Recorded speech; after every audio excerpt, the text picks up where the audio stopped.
Get into chapter 2 of the book of Acts. And I really want to talk about tongues today.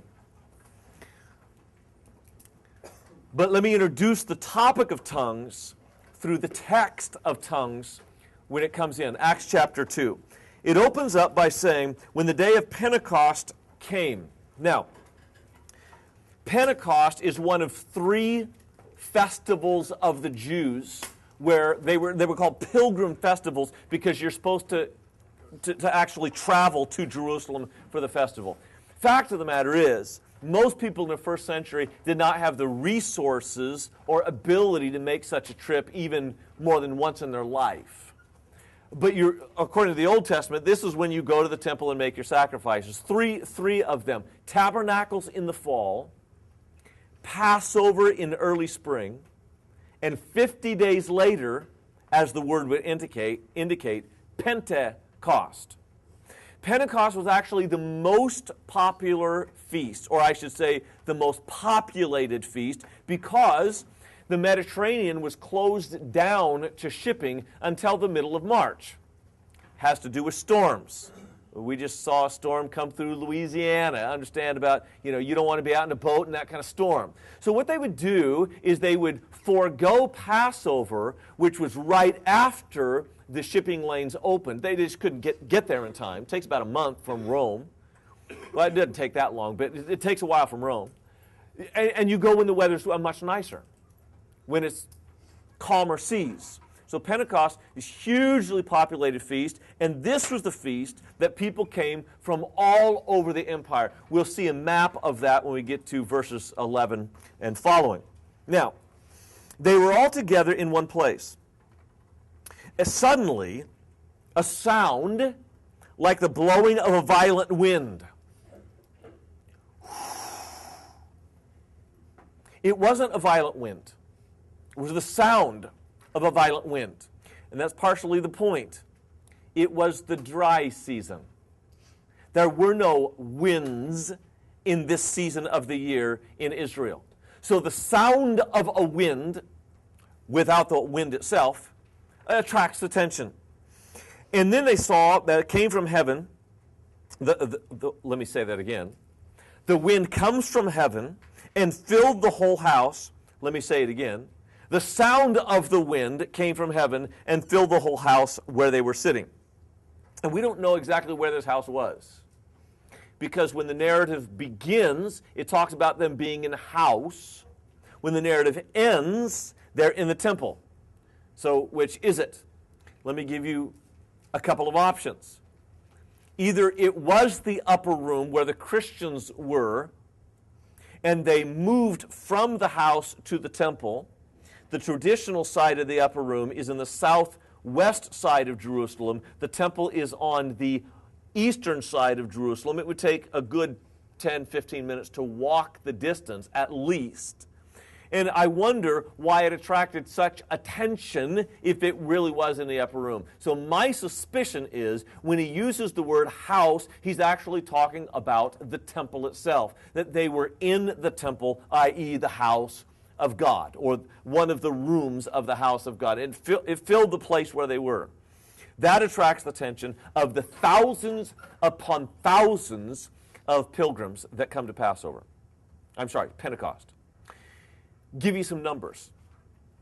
The resident population of Jerusalem in the first century was likely, we can't know for sure, but likely 50,000.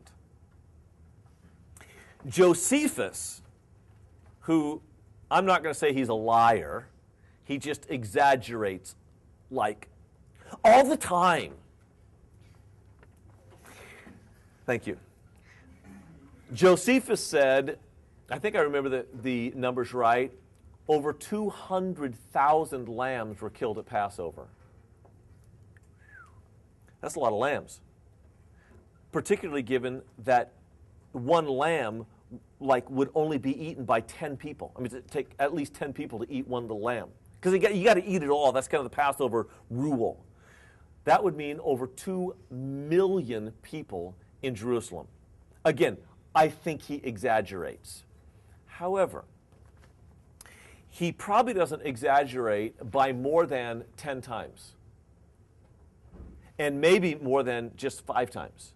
My guess would be, based upon the amount of income that went into the temple from the temple taxes, my guess would be that Passover would have around 400 to 500,000 people, which means the pilgrims outnumber the local residents 10 to 1. That's huge, okay? Especially since there probably weren't like inns for people to stay at. They would stay with residents who would rent out rooms and barns and whatnot. If then Pentecost is the more popular of the feasts, you can count on a minimum of 10 to 1 pilgrims to residents. The place is crawling with people, and the people who come from all over, they ain't in Kansas no more. The way they dress, the way they talk, the food they eat, all different. Well, when we were in Ethiopia last summer, we had a lot of different food. A lot of goat, which I don't mind goat, but they had a bread called injera. It's a combination of a really, really sourdough bread, but it's really thin. It's like a tortilla. I liked it the first 2 times I ate it, but every meal, breakfast, lunch, and dinner, injera, oh my goodness, I got tired of it. And you got these people bringing injera in.